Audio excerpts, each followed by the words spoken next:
public's going to say, my God, when is enough enough? And I think in this session we're very quickly getting to that point. So the answer short term is I don't know that there's anything we can do. Long term, I think the public's going to get sick of it and hopefully give us the opportunity for regime change. Yes, sir.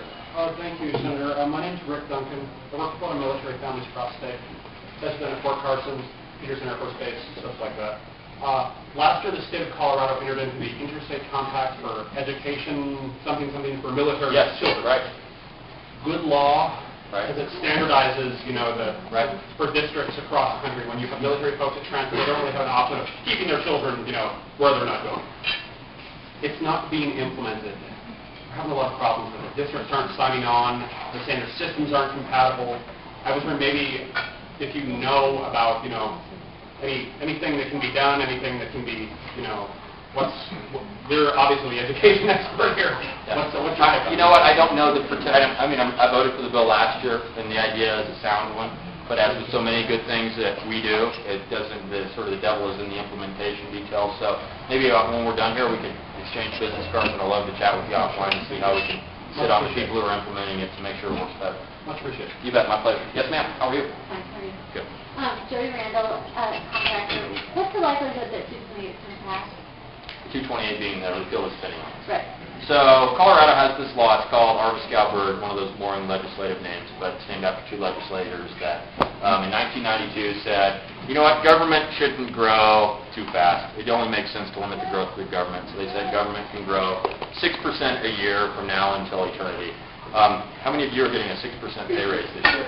How many of your pensions has grown by 6%? The reality is none of us is that happening, but for some in the legislature, that's not enough. And so there's a bill that's going through the General Assembly right now that would repeal that spending limit. It moved through the Senate on a party line vote. Interesting sidelight there to the point that Brad and I were having, the exchange we were having earlier. The Democrats have 21 votes in the Senate, and we have 14. If they want to push something through, they can.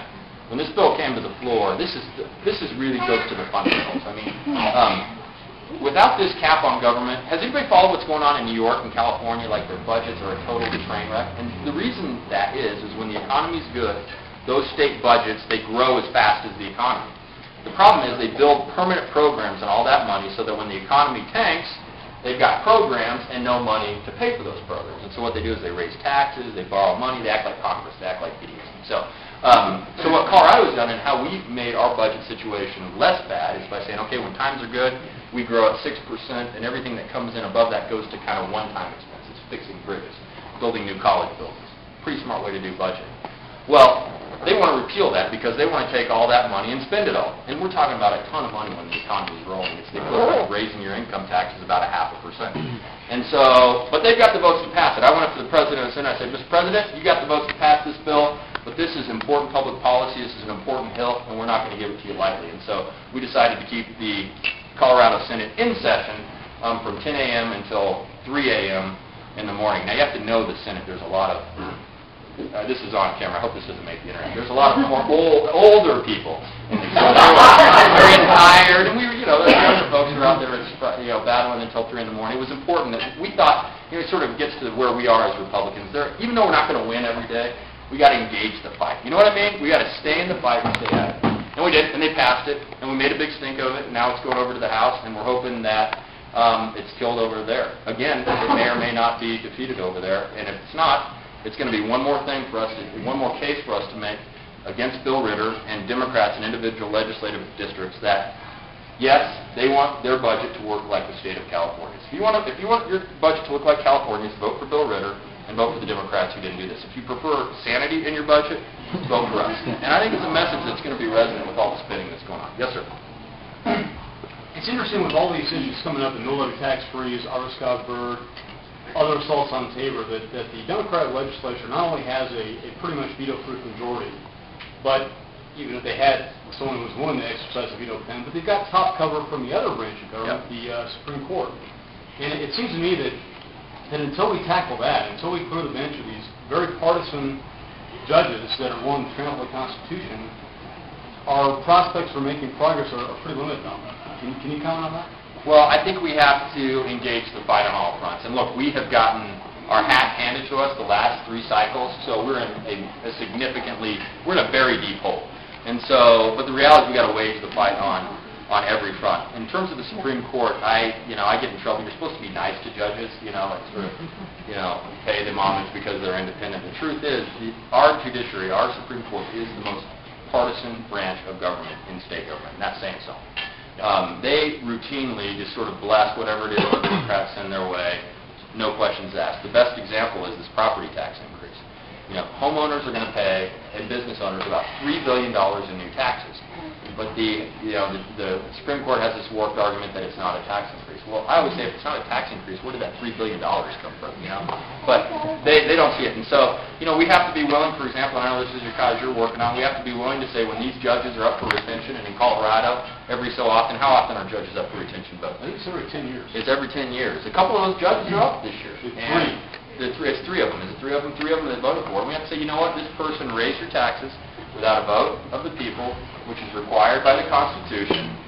They should leave. And I think there's going to be a real appetite for that. I mean, think about that. Think about Governor Ritter, the Supreme Court, the Democratic legislature, raising property taxes at a time that a lot of families are just struggling to keep their home.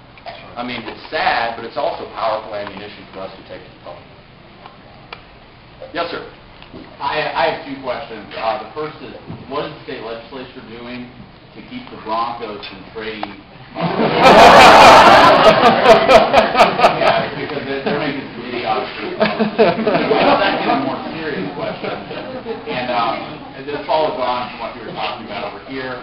I'm an attorney, so perhaps this is just my own parochial interest, but has the legislature considered getting rid of so-called merit selection? Because the merit selection process is really just a way for a liberal bar association to control who gets selected to the judiciary.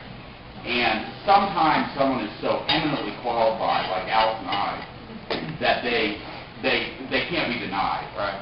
But other conservatives are completely left off the list of who the governor gets to choose from.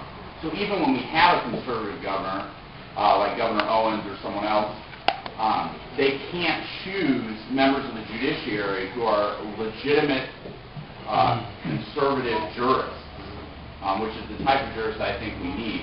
And even Missouri, who is the one who came up with this plan in the first place, some places call it the Missouri plan, they're thinking about getting rid of it because, again, all it is a way for liberal lawyers who are probably 80% Democrats to control the selection of judges in the state.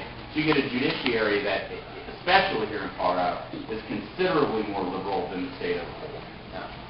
Good question. First, the important one, Jay Cutler. Jay Cutler, as I call him, the Tim Geithner of the Broncos.